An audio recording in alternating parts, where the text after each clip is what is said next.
मला ह्याने तारीफ केली तरी फरक पडत नाही, शेवटी बायको आहे मी.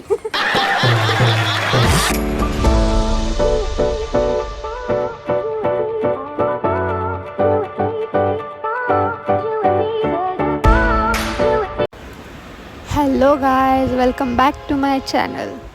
तर आज आम्ही निघालो आहोत गोव्याला फ्रॉम मुंबई. आणि हा होता आमचा अचानकचा ठरलेला प्लॅन. बोलतात ना, खूप दिवस आधी प्लॅन करून ठेवलेले सक्सेसफुल होत नाहीत, पण अचानक केलेले प्लॅन सक्सेसफुल होतात, त्यातलाच हा एक. त्यानंतर आम्ही ट्रेनमध्ये थोडंफार फिरलो आणि बसलोत. आणि त्यानंतर आमच्या गप्पा गोष्टी एवढ्या होत्या, आम्ही खूप दिवसांनी भेटल्यामुळे आमचे पूर्ण रात्र गप्पा गोष्टीच चालू होत्या. तिथून आम्ही गोव्याला पोहोचलो आणि टॅक्सी केली. टॅक्सीने आमच्या हॉटेलवर जायला निघालो. आम्ही रात्री 12-1 वाजता आमच्या रूम्सवर पोहोचलो आणि सकाळी एकदम फ्रेश होऊन गोव्यात फिरण्यासाठी निघालो. आमच्या हॉटेलचा बाहेरचा व्ह्यू होता. खूप काही एक्सायटिंग नव्हता, पण खूप छान होता. आय थिंक आमच्या हॉटेलची ओनर प्लांट लवर असावी. खूप छान प्लांट्स वगैरे लावले होते त्यांनी तिकडे. आणि हा माझा डे 1चा आउटफिट. And let's go. आम्ही तिकडून स्कूटीज रेंट केल्या आणि गोव्यांच्या रस्त्यांवर फिरायला निघालो. हा माझा सेकंड एक्सपिरियन्स होता, पण फर्स्टपेक्षा खूपच चांगला होता. हा आमच्या रूम्सच्या जवळच एक बीच होता, कॅन्डोलिम बीच. तो आहे. हा थोडासा लहान होता, पण छान होता. आम्ही सकाळी या बीचवर गेलो. भरपूर गर्दी होती आणि भरपूर गर्दी असल्यामुळे आम्ही तिथे जवळच ब्रेकफास्ट करण्यासाठी गेलो. तिकडे ब्रेकफास्ट वगैरे करून आम्ही बीचवर परत गेलो. फोटोज काढले, खूप सारे फोटोज काढले ॲक्च्युली, आणि व्हिडिओज. शेवटी मेमरीज इम्पॉर्टंट आहेत, राईट. त्यानंतर तिकडून आम्ही निघालो लाईट हाऊस, अगोडा फोर्ट. हा तिथून थोडासा जवळच होता, त्याच्यामुळे आम्ही तिकडे गेलो. लाईट हाऊस बघण्यासाठी आम्हाला वरती जायचं होतं. आम्ही खूप साऱ्या पायऱ्या चढून वरती गेलो आणि लाईट हाऊस एकदाचं काय बघितलं, ते पण एकदम विंटेज जे बोलतो आपण. छान होतं. तिकडे गर्दी तर खूपच होती, कारण या महिन्यात सगळेच आय थिंक गोवा मनालीला निघालेले होते. जी गर्दी तुम्ही बघू शकतात, एवढी गर्दी होती आणि ऊनही भरपूर होतं. सगळ्यांचं तिथे फोटो सेशन चालू होते आणि या ठिकाणी सुद्धा शिवाजी महाराजांच्या घोषणा दिल्या जात होत्या. सिरियसली इतकं मस्त वाटत होतं ते ऐकून की या प्लेसवर पण म्हणजे शिवाजी महाराजांना एवढं सगळे मानतात. हे जे प्लेस तुम्हाला मी दाखवते ना, तिथे सिंघम वगैरे मूवीज आहेत खूप साऱ्या फेमस, त्यांच्या शूटिंग्स झाल्या होत्या. आय थिंक इकडेही शूटिंग्स झालेल्या आहेत, मला एक्झॅक्ट आठवत नाही, पण इकडेही खूप साऱ्या शूटिंग्स झालेल्या. आणि हा आहे लांबचा व्ह्यू. इथे कमी माणसं दिसतात कारण या साईडला भरपूरच ऊन होतं. त्यानंतर आम्ही अजून वरती गेलो, तिथून व्ह्यू बघितला समुद्राचा, छान होता भरपूर. आणि हा आहे लोवर फोर्ट अगोडा, असं या प्लेसचं नाव आहे.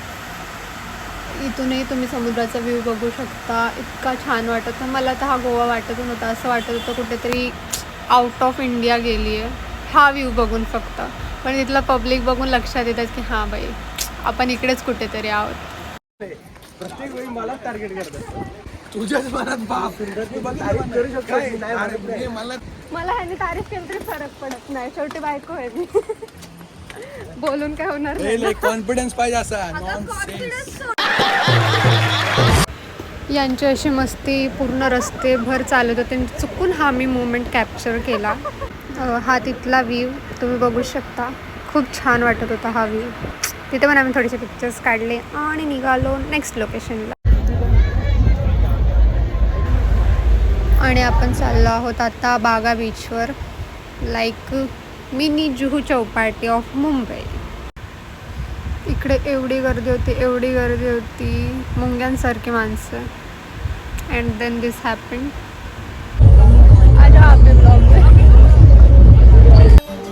त्यानंतर रात्री आम्ही टिटोस या ठिकाणी गेलो. तिथे फायर शोज चालू होते, एकदम मस्त सॉंग्स वगैरे चालू होते.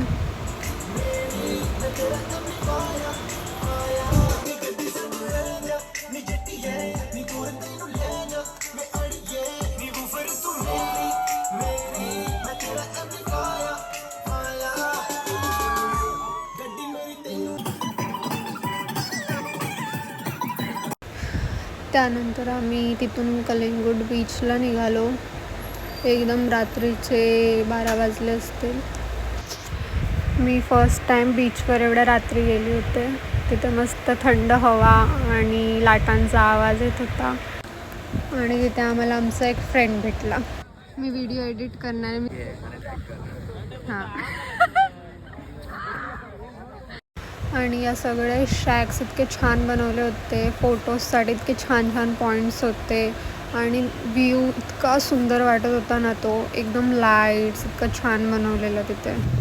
त्यानंतर आम्ही दुसऱ्या दिवशी सकाळ निघालो वॉटर स्पोर्ट्स और वॉटर ॲक्टिव्हिटीज बोलू शकतो त्यासाठी. आणि आम्ही फर्स्ट ॲक्टिव्हिटी केली ती म्हणजे पॅरासेलिंग. माझी सगळ्यात फेवरेटवाली ॲक्टिव्हिटी. वरून समुद्र इतका सुंदर दिसतो, इतका सुंदर. लिटरली असं वाटतं की आपण स्वर्गात आलो आहेत. खूप मस्त वाटतं. आम्ही सगळ्यांनी वॉटर स्पोर्ट्स केले. त्यानंतर आम्ही तिथे फोटोज क्लिक केले आणि तिथल्या लोकांशी गप्पा मारल्या. खूप लांबून आले होते सगळे त्यामुळे. त्यानंतर नेक्स्ट डेला आम्ही निघालो पंजिमकडे. तिकडे आम्ही एका कॉन्सर्टसाठी जाणार होतो. गोव्याचे व्ह्यूज खूप छान आहेत आणि रस्त्यातच आम्हाला हे चर्च दिसलं. हे पण खूप फेमस आहे. तिथे आम्ही गेलो, बघितलं अँड फोटोज वगैरे क्लिक केले. आणि त्यानंतर आम्ही निघालो मेन कॉन्सर्टसाठी. रोड्स तुम्ही बघू शकता, इतकी छान लायटिंग्स केली होती. हे तर खूप लांबून होते, अजून जवळ गेल्यावर इतकी छान लायटिंग्स होत्या. आणि आम्ही फायनली पोहोचलो फिल्म फेस्टिवलला गोव्याच्या. तिथे कॉन्सर्ट्स होते आणि तिथे 2 सिंगर्स आले होते. त्यातली एक होते अस्सीस कौर. ही तर खूप फेमस आहे, तुम्हाला माहीतच असेल. इतका छान व्हॉईस आहे तिचा.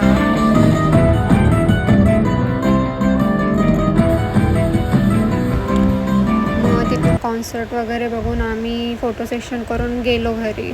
आणि नेक्स्ट डेला आम्ही गोव्याचं मार्केट बघण्यासाठी गेलो होतो.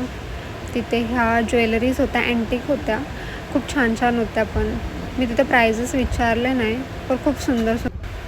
त्यानंतर आम्ही इव्हनिंगला फायनली बीचवर फोटोशूट करण्यासाठी गेलो. तिथे फिरलो वगैरे, फोटोज काढले. कारण आम्ही गोव्याच्या बीचवर लिटरली एकही फोटो काढला नव्हता, ज्यासाठी आम्ही गेलो होतो की गोव्याचं बीच वगैरे बघायचं. फायनली बीचवर फोटोज काढले, सनसेट बघितला आणि बस. त्याच्या नेक्स्ट डे आम्ही मॉर्निंगला आय थिंक गोव्यावरून रिटर्न निघालो. तर अशी होती आमची गोव्याची ट्रिप. व्हिडिओ आवडला असेल तर लाईक करा, शेअर करा, सबस्क्राईब करा. भेटूया नेक्स्ट व्हिडिओमध्ये.